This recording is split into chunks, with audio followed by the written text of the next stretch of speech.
Bismillahirrahmanirrahim para jemaah Musalla At-Taubah yang saya hormati, syukur alhamdulillah kita aturkan kehadirat Allah Subhanahu wa taala atas limpahan rahmat hidayah serta inayah kepada kita sehingga kita sampai saat ini masih diberikan kesehatan oleh Allah, masih diberikan panjang umur oleh Allah, masih diberikan kekuatan iman dan Islam sehingga diri kita tergerak hadir ke majelis ini untuk bersama-sama mengaji mengharap ilmu Allah.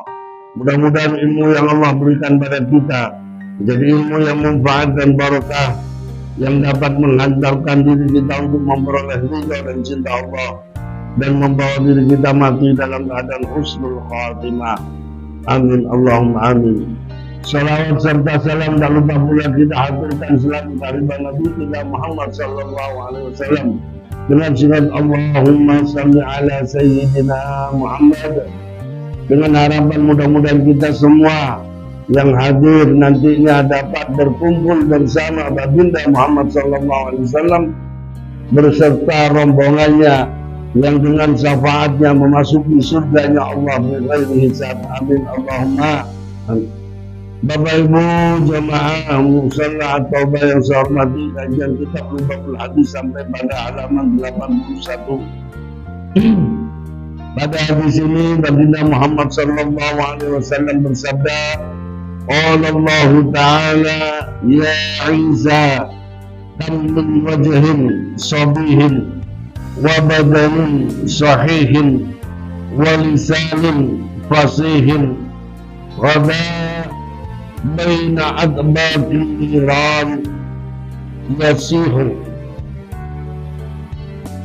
Rasulullah sallallahu alaihi wasallam bersabda bahwa Allah Subhanahu wa taala berfirman manakala suatu hadis disandarkan pada Allah Subhanahu wa taala, ini disebut dengan hadis qudsi, di mana baginda Muhammad sallallahu alaihi wasallam bersabda bahwa Allah Subhanahu wa taala berfirman kepada Nabi Allah Isa alaihi salam, ya Isa kam min wajhin sabihin wa badanin sahihin wa lisanin fasihin wada baina adbaqi niran.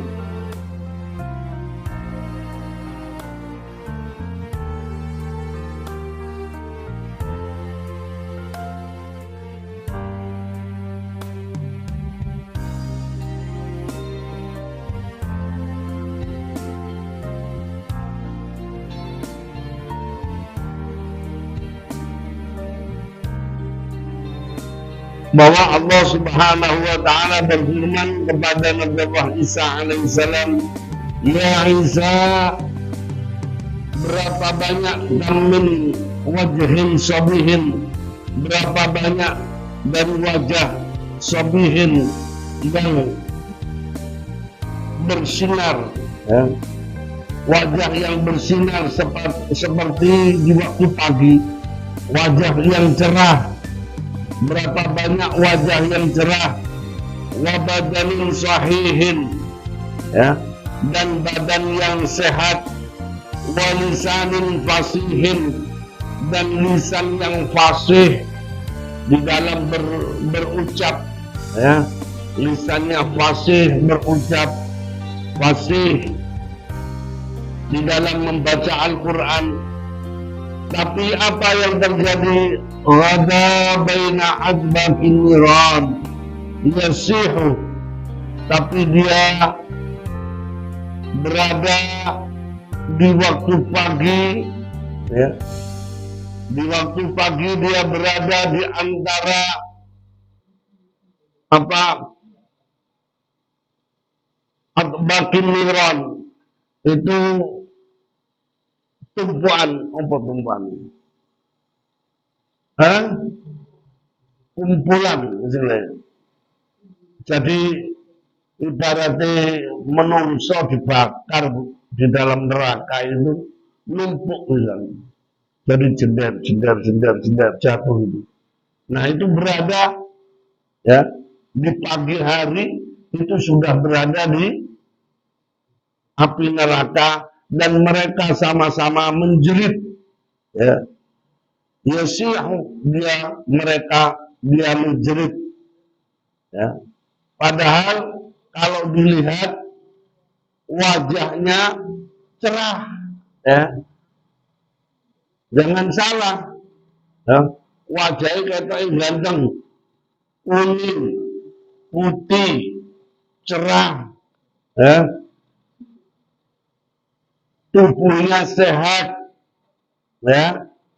Cara anu, wah, wong iki memang luar biasa, wis ganteng, awak sehat, lisannya fasih di dalam berucap berkata-kata luar biasa, tapi dia tetap berada dalam apa, tumpuane orang-orang di api neraka, dan dia sama-sama menjerit, ya. Itu yang disabdakan, difirmankan oleh Allah Subhanahu wa taala kepada Nabi Allah Isa. Jadi terkadang orang terkecoh dengan ketampanan seseorang, terkecoh dengan kefasihan seseorang, terkecoh dengan tubuh yang kekal sehat, ya, wajahnya cerah, seakan-akan bersinar, ya, karena memang kuning, ya, karena memang putih, sehingga kalau orang-orang yang memang luar biasa, kalau berkata ucapannya fasih, tapi ternyata dia menjadi penduduk neraka. Na'udzubillahi min dzalik. Wa qala Nabi sallallahu alaihi wasallam, dan bersabda siapa Nabi Muhammad sallallahu alaihi wasallam,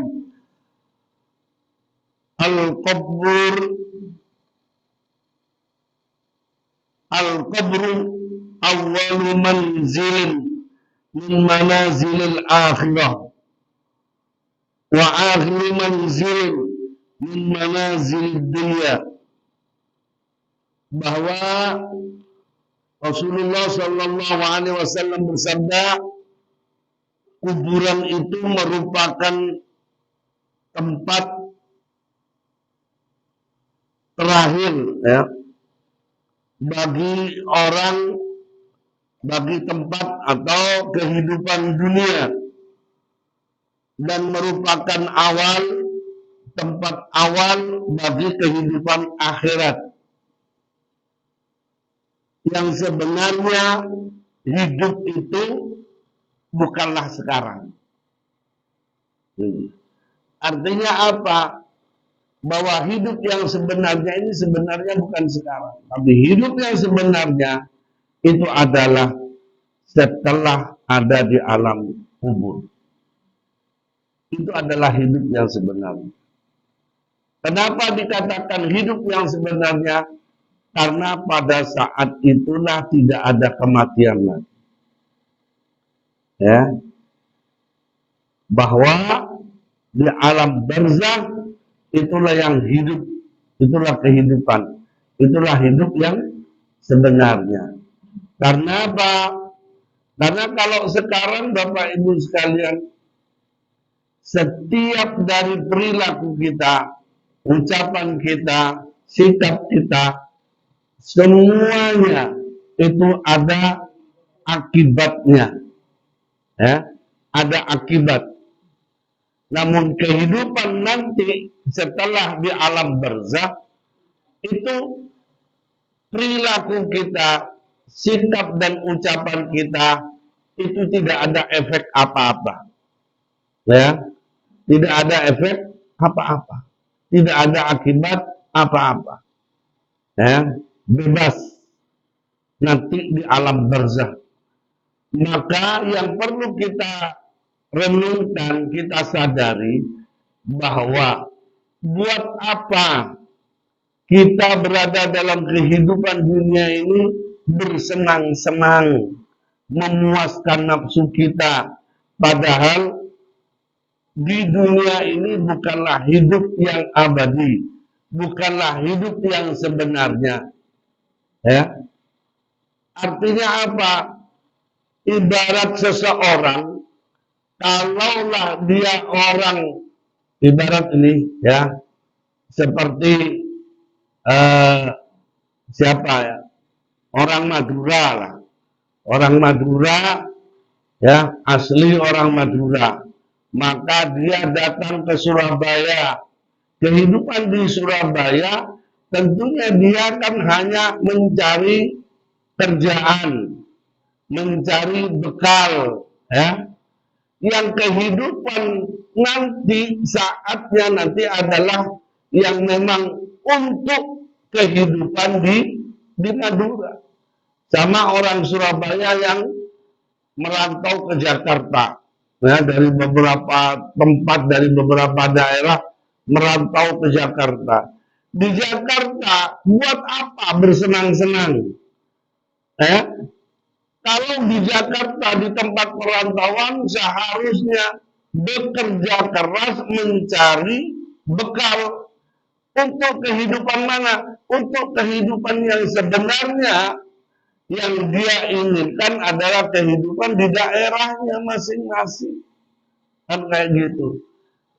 Maka kehidupan yang sebenarnya bagi kita nantinya adalah kehidupan di akhirat.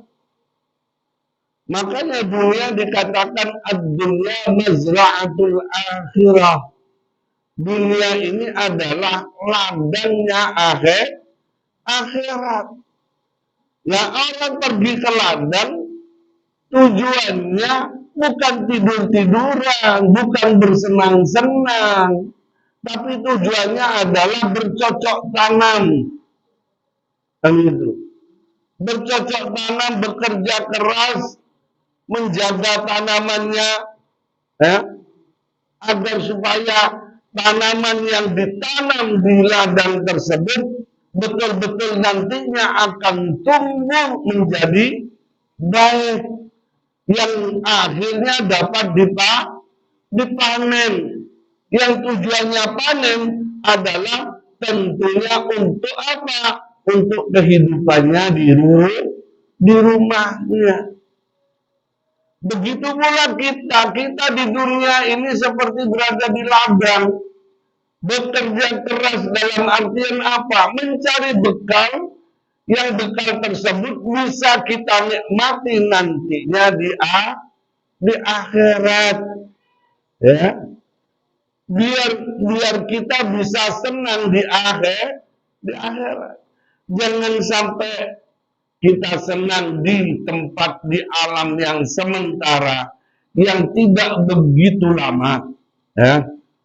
Tapi kita susah di alam yang abadi. Na'udzubillahi min dzalik. Kita semua umat Nabi Muhammad, umat marhumah, umat yang disayang, ya.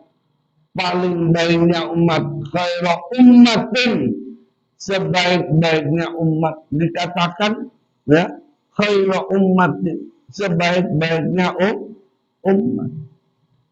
Nah, seharusnya layak kita itu masuk langsung ke surga tanpa ke neraka. Gitu.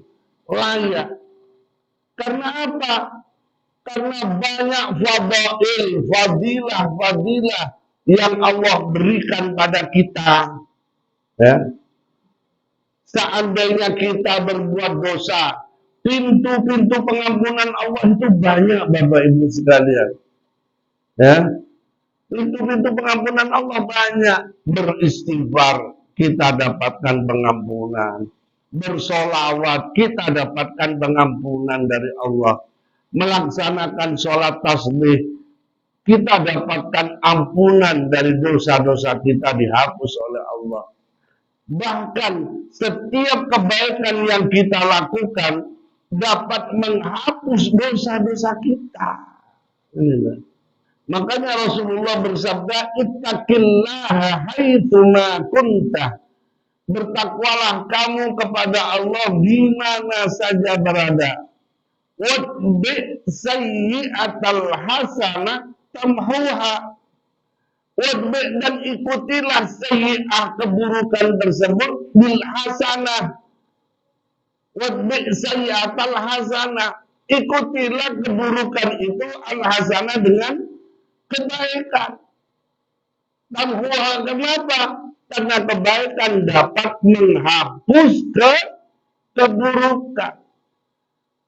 Kalau kita berbuat dosa, lalu kita berbuat baik, hilang, dihapus oleh Allah. Dosa-dosa kecil itu dihapus oleh Allah karena kebaikan yang kita lakukan. Coba, banyak pintu-pintu pengampunan Allah Subhanahu wa Ta'ala. Datang sungkem kepada orang tua, gugur dosa kita. Kalau seorang istri tersenyum kepada suaminya, gugur dosanya. Sungkem kepada suami, mencium kepada suami gitu, gugur dosanya, Bapak Ibu sekalian. Gitu. Luar biasa. Artinya apa? Pintu-pintu kebaikan, pintu-pintu pengampunan dari Allah itu banyak. Gitu. Kan kayak gitu. Oh enak sih duwe bojo, sing gak duwe bojo ya apa gitu. Ibaratnya gitu.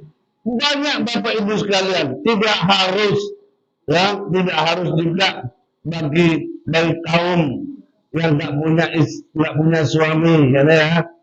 Banyak pengampunan dari Allah, ya. Banyak mendidik anak, ya, mengarahkan anak, menasehati anak, itu gugur dosa kita. Coba. Jadi Masya Allah, tabarakallah, pintu-pintu pengampunan Allah untuk menghapus dosa kita itu banyak Bapak Ibu sekalian. Ya.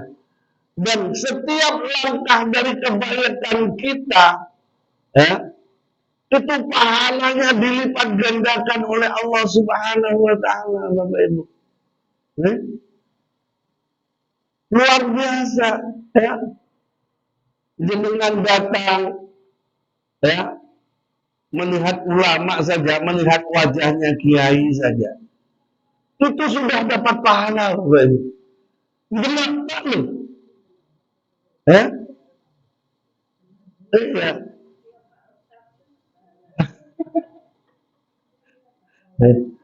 Kalau ibu-ibu, para istri melihat wajahnya suami dengan tersenyum, gitu ya, dengan senang hati, ya, itu seperti melihat Baitullah, ya. Apalagi suaminya memang hitam seperti Baitullah. Ini kayak Ka'bah ya.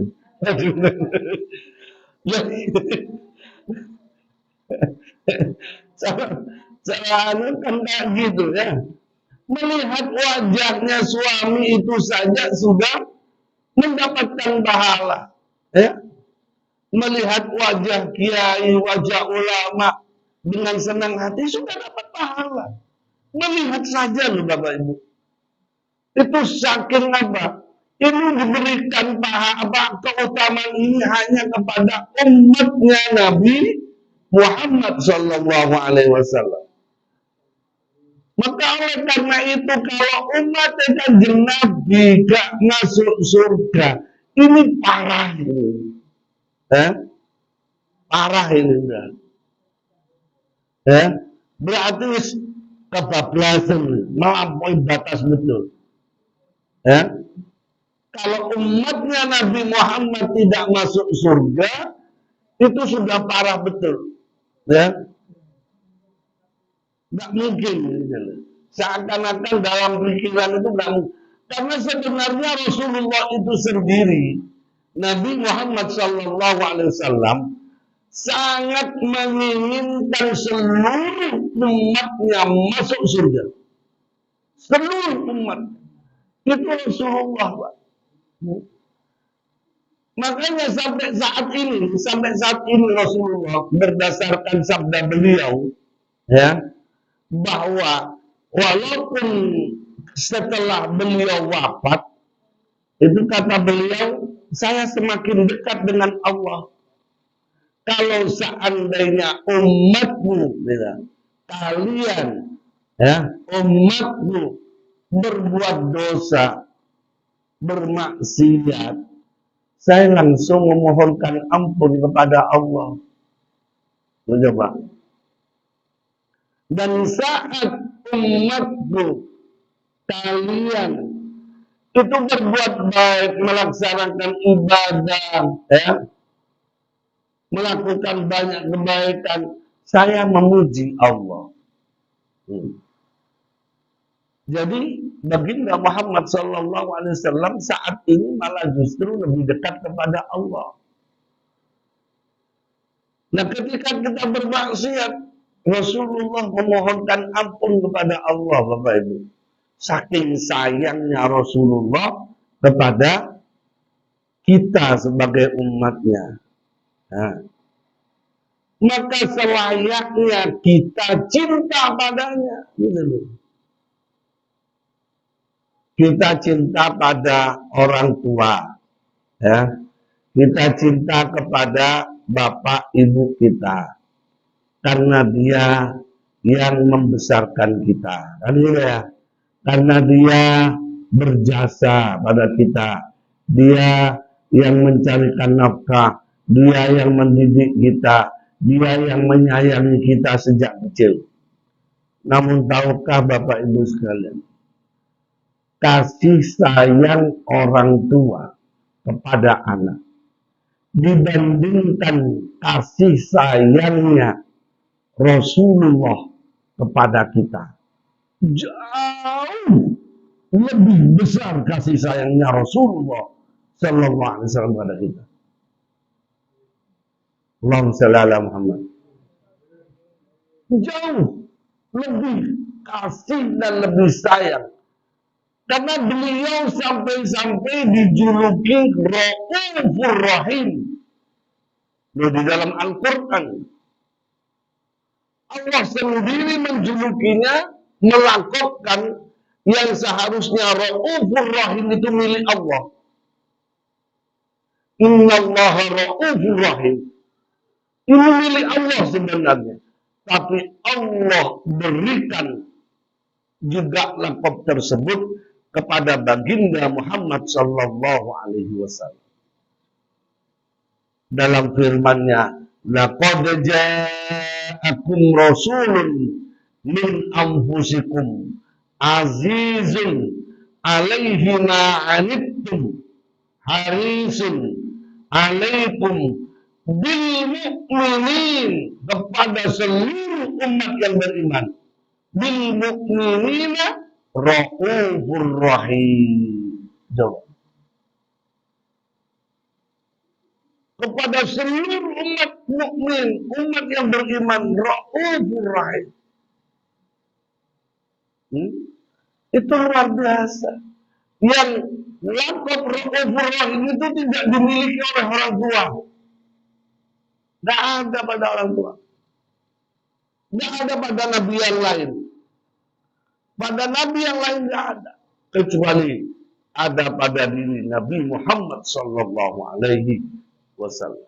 Rauf